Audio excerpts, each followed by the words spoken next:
We're ready to begin with BYU. We have student athletes Moet Mag, Richie Saunders, Trevin Nell. We'll now take questions for the student athletes.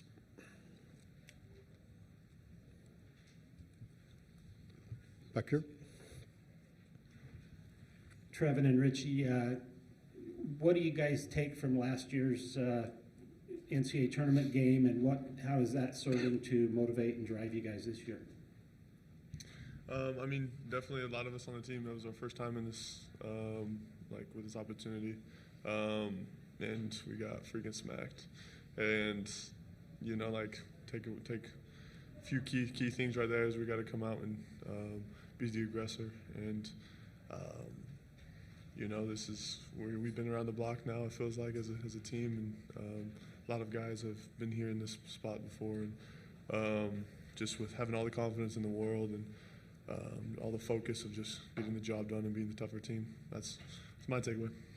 Yeah, I'll just double down. We're excited. We're excited to be here. I feel like we're battle tested, so I think that's kind of the difference. Mo's been in the NCAA tournament. We have a lot of, veteran dudes out here, and it's gonna be awesome to go out there and play again with our band of brothers and play our brand of basketball. I think that's something that we really got to double down on going into this game. Other questions over here? Mo, how much, growing up in Australia, how much did you follow, March Madness? And what was your experience like at Rutgers playing in March Madness? Well, going back in Australia, I was a young kid. I started playing when I was 12, but I was always a kid that was watching it on TV. At first, I didn't know what it was because I wasn't very familiar. But as I got to, I grew, learning about the game of basketball, I kind of knew what it was and how big it was. And in regards to my time at Rutgers, was tremendous. I went there as a little boy, and then I left as a grown man. So I learned a lot, played a lot of games over there, and just great overall experience. Other questions? Here we go. Yeah, I don't know how much you guys hear all the noise surrounding your guys' matchup, but a lot of people picking the underdog against you guys. You guys are battle tested all year. Do you hear that noise, and does it affect how you guys prepare for the game at all? It should have no effect on us. We're here to play basketball and play our basketball. Anything else? Go ahead. Richie, obviously everyone's making a big deal that your great-grandfather invented tater tots. How has that little nugget of information kind of resonated in the Saunders household? It's hilarious. I don't know where that came out of, just came out of nowhere. But yeah, my grandpa founded Ore-Ida, the great-grandpa founded Ore-Ida, which founded the tater tot, and it was hilarious how, I don't even know how it got started. Maybe Tyson knows, but it's just, I don't know where it came out, but we've had a lot of laughs and just in our house and had a lot of tater tots.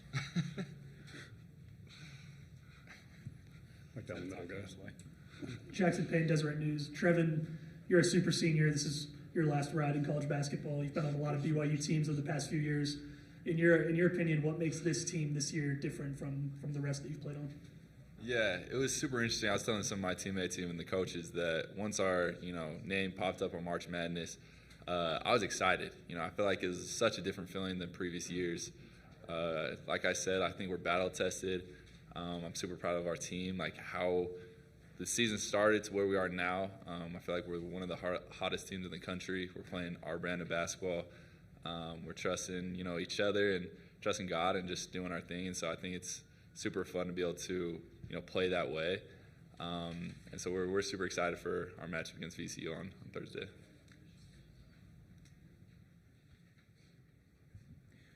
Greg Wrubell, BYU Sports Network.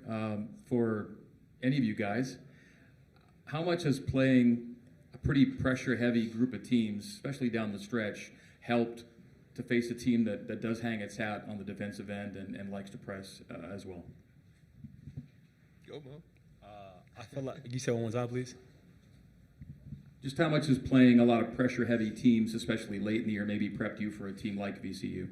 You know, I felt like it's very great. You know, I felt like you play to win, and also playing great teams down the stretch towards the season is what you want. You know, I feel like every team in March Madness is going to be a good team, no matter what seed they are. So I feel like we're battle tested, and I feel like it's actually great. I'd rather play them early rather than late. So I feel like it's just a great experience for everybody. Right there. Luke Evans, Denver Post. Trevin, you mentioned, one of the hottest teams in the country. You guys went on a huge win streak before Houston. What was there a turning point, in the season where you feel like things really clicked for you guys, or a moment or anything where you felt kind of the shift there? Yeah, I would say when we played at UCF, we kind of, UCF's another pressure-heavy team. They're really athletic, and we kind of just we turned the ball over a little bit in the first half. And Coach Young really challenged us going into the second half, and I think that's when our momentum kind of shifted. That's when our mindset kind of shifted of, hey, we got to play our brand of basketball, but we have to be the tougher team. We can't let guys, knock us over. We have to be the first team that he kind of punches. So I think that was kind of the biggest shift, and then obviously the one at West Virginia was huge. Follow right back on that. Does that experience, thinking back again, facing another kind of pressure-heavy team going into this matchup, do you think back to that UCF game and get a little bit of confidence knowing that that's kind of where that shifted for you guys, playing a similar sort of style? Yeah, I feel like every Big 12 team is, pressure-heavy. Like we played Houston, we played Cincinnati, like West Virginia. All these teams are really pressure-heavy. They rebound really well. I think VCU hangs their hat on the offensive rebounding side of the ball. So I feel like we're, again, battle-tested, and we have, resumes, we have statement wins that can help us, challenge VCU in a different way. So I think it's going to be a great matchup, and I'm excited to play a team that's, at the caliber as VCU is. Over to your left, guys. Mark Ziegler-Senio, Union Tribune. For Trevor and Rich, you've been there for a while. How excited were you when you realized you were going to be playing at elevation against a bunch of teams that are not from elevation, knowing what kind of advantage it's been for you all season? I think it's 17-3 this year at elevation and 7-6 at sea level. Knock on wood, knock on wood. Yeah, I think the elevation was huge. I think we were really excited. It's closer to home. We're hoping to get, a lot of Cougar fans out there. But yeah, I think it was huge for us. I didn't really have much else to add other than we were happy that we were close to home. There's going to be a lot of blue in the stands. Richie, you guys have been a really confident team, especially the latter half of the season. Did the loss to Houston and the way that game unfolded nick your confidence at all? I hope not. I shouldn't have. Not for me personally, and I'm sure that's how it was for the guys. You take your losses, you learn, and you get back up. That's what we've done all season. 1-3, you lose at TCU, same thing. Other stretch of losses, do the same thing. You have to figure out how to build yourself up and keep going on. Exactly what we did at West Virginia after a tough little stretch of losses, right? That's what we've done all season. And, just because we lost that one, we learned.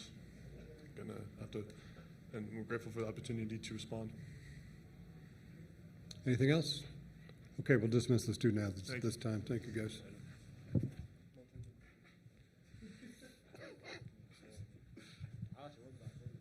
You can have a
For BYU, we have Coach Kevin Young. We'll now take questions for the coach.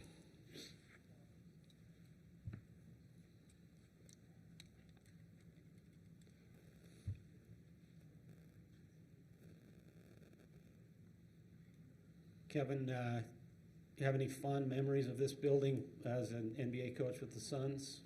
You even remember what your record was in here? Don't remember the record. I know the last go around in the playoffs, they obviously got the best of us. But yeah, I think the year we made the finals, we swept them in the playoffs, and so that's always been my fondest memory of playing it here. Also have nightmares trying to guard the Murray-Jokic two-man game, which is, I stand by, one of the hardest things to guard in all of basketball. So I'm glad we're not having to deal with that. And then can you just assess your team's readiness level going into, obviously, the most important game of the season? I'd say high. Interesting just talking with some of the guys that were in this very similar situation last year, just picking their brains on some of the things they learned, and trying to get ahead of maybe some things that they felt like on a team and individual level were mistakes from last year. So picking their brains, but I think I think that's what's great about the Big 12. You go through a lot of battles throughout the course of the regular season, even the postseason. So I think our guys are ready. We have a mature group, and definitely relying on their experience as well. Right there. Greg Wrubell, BYU Sports Network. Just first impressions of taking a building into a tournament venue, being on the podium with your name, seeing the logos, and having this experience for the first time. It reminds me of, I was in the background, obviously, but it's not like the NBA playoffs. It's more like the NBA finals. That's just what it feels like, where everything is amped up. There's way more media. So, I'm big on reference points, both with our team and even for me as I've gone throughout my career. So that's kind of what it feels like. But it's exciting, honestly. Like, this is something that, as a kid, was a huge fan of this tournament.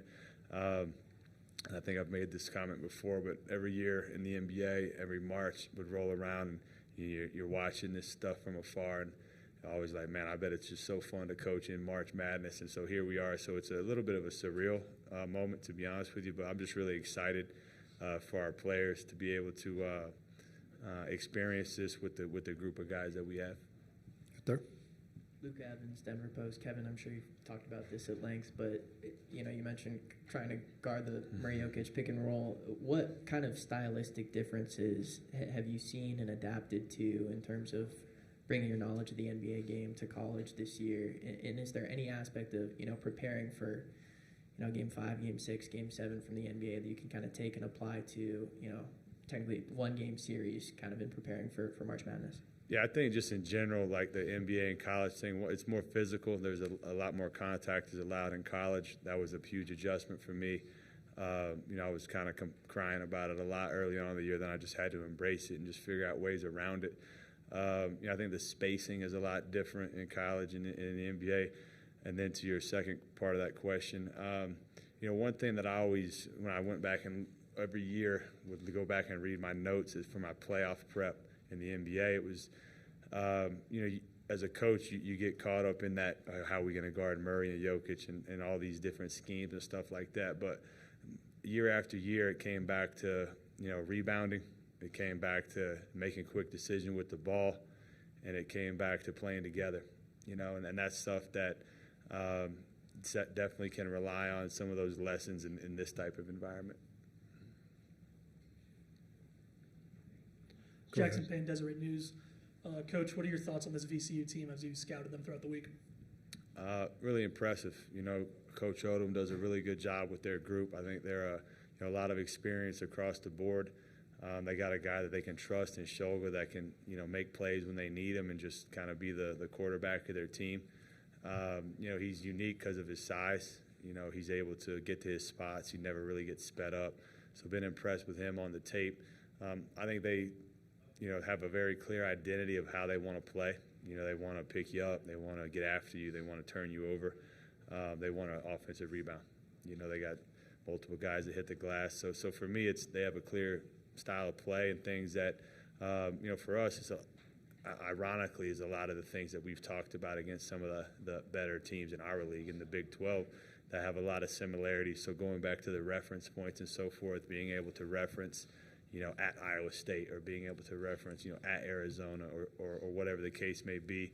I do see some similarities with this club, but it's a really good team, and they're super well coached, and it's going to be a tall task for us. Over here. Mark Ziegler, San Diego Union Tribune. I think you're 17-3 this year at elevation, and you're 7-6 at sea level or close to sea level. How much of an advantage is it for you guys to be sent to an elevation venue for these games versus teams that are not from elevation? Definitely, I think it's more of an advantage than a disadvantage for sure. I mean, for us, like going back to VCU style, I think we have a pretty distinct style how we want to play as well. I don't think it's a secret. We want to get out and run, just stylistically, and then you tack on the elevation to that as well. I think that's definitely an advantage for us. But honestly, like when I was in the NBA, like we would come to here, we go to Utah, and everybody would make a thing of it. And I'm like, okay, but after about the first. Once you catch your breath, I think that stuff goes out the window personally. I don't think the players are overthinking, like, man, we're at a mile high, like, whatever, we're going to lose the game. So I just think that it's a lot of noise, to be honest with you, especially after that first kind of wave and they get it out of their system. Anything else? Over here. One, I'm just following up on before about the differences with the NBA and college games. Why do you think the college game has not evolved into what the NBA game has? Is it just that there aren't as many good three-point shooters, or why isn't the spacing the same and the reliance on the three the same as it is in the NBA? We could be here for hours answering that question, but I think there's a lot of things. I think the rules, number one, the defensive rules as it relates to the first of all, the lane's way bigger in the NBA. You can't park anybody in there, right? So just on that alone, it's going to give you more open lane. Then you park shooters around that type of spacing. Where in the NBA, most teams are playing with four guys who can all shoot from three, some five. In college, not every team is constructed that way. So I do believe it's a roster construction thing. I don't think every team talks about shot diet and shot profile the way that they do in the NBA. There's a lot more, I don't know what the numbers say, but I would venture to guess there's a lot more, long twos that are shot in the college game versus the NBA.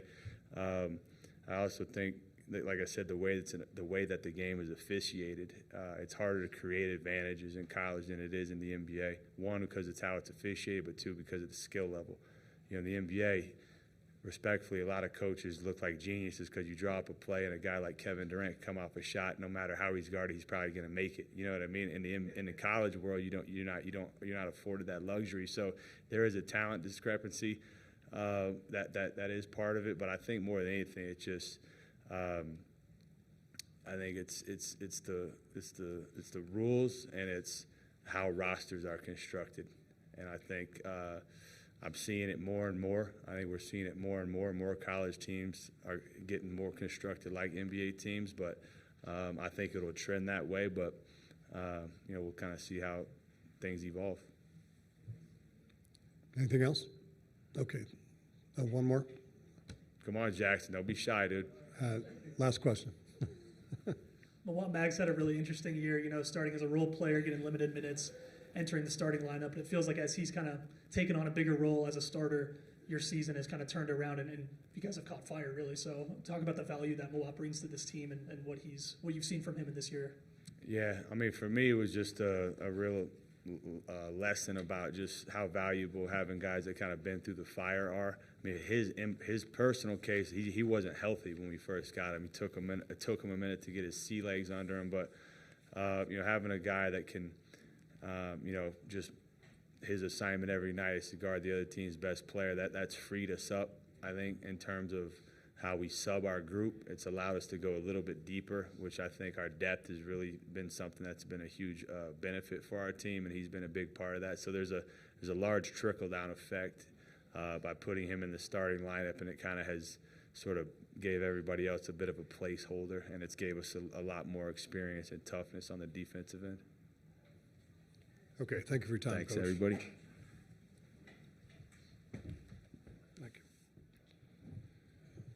Just to remind you once again, Hammond Communications will post recordings of this press conference